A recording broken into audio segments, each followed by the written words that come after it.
रुख कर लेते हैं लखनऊ का, जहां पर आज कारगिल विजय दिवस के मौके पर मुख्यमंत्री योगी आदित्यनाथ संबोधित कर रहे हैं। कैसा भारत हम चाहते हैं, आने वाली पीढ़ी को कैसा भारत चाहिए, और उस भारत के निर्माण के लिए पूरे भारतवासियों को 135 करोड़ की आबादी को एकजुट होकर के जब हम सब मिलकर के कार्य करेंगे तो उसके परिणाम भी हम सब के सामने आएंगे। और इस देश से 11 से 17 अगस्त के बीच एक विशेष अभियान चल रहा है। यहां पर स्कूली कार्य बच्चे भी काफी बड़ी संख्या में उपस्थित हैं।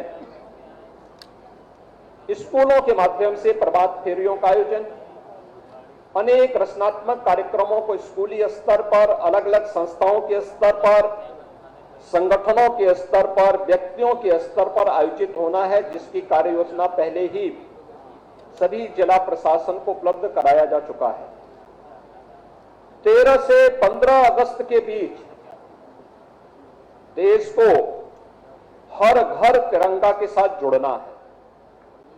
भारत के आन मान और शान का प्रतीक, भारत के गौरव और गरिमा का प्रतीक, भारत के शौर्य, भारत की शांति और भारत की प्रगति का प्रतीक भारत के तिरंगे को हर घर पर लहराने की एक व्यापक कार्य योजना भी बनाई गई है।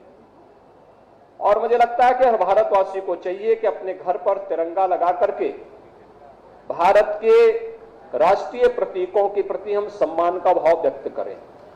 भारत के इन प्रतीकों के प्रति सम्मान का भाव, भारत के महापुरुषों के प्रति सम्मान का भाव हम सबके मन में पैदा करें, जो हमें उन संकीर्णताओं से ऊपर उठने की प्रेरणा प्रदान कर सके, जो हमें जाति, मत, मजहब, क्षेत्र, भाषा या किसी भी उन संकीर्णताओं के दायरे में कैद करके भारत को कमजोर कर रहा है।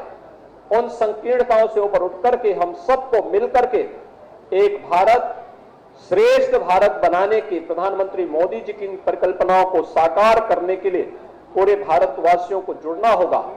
और इस अवसर पर मैं चाहूंगा कि 13 से 15 अगस्त के बीच हर घर पर भारत के आन मान और शान का प्रतीक तिरंगा लहराने की कार्रवाई को सभी स्कूल, कॉलेजेस, संगठन, संस्थाएं और हर भारतवासी और हर उत्तर प्रदेशवासी इस कार्यक्रम के साथ जुड़ेगा तो राष्ट्रीयता की एक नई लहर हर भारतवासी के अंदर पैदा करेगा। और उन अमर बलिदानियों के सपने को साकार करने का इससे अच्छा अवसर नहीं होगा, जिन्होंने देश की रक्षा के लिए और भारत की अखंडता के लिए अपना सर्वोच्च बलिदान भारत की सीमाओं की रक्षा करते हुए दिया है।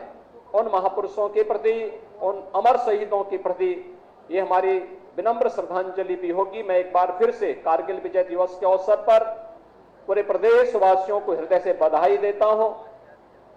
अमर शहीदों के प्रति नमन करते हुए उनके परिजनों को इस बात के लिए आश्वस्त करता हूं कि सरकार उनके साथ में खड़ी है।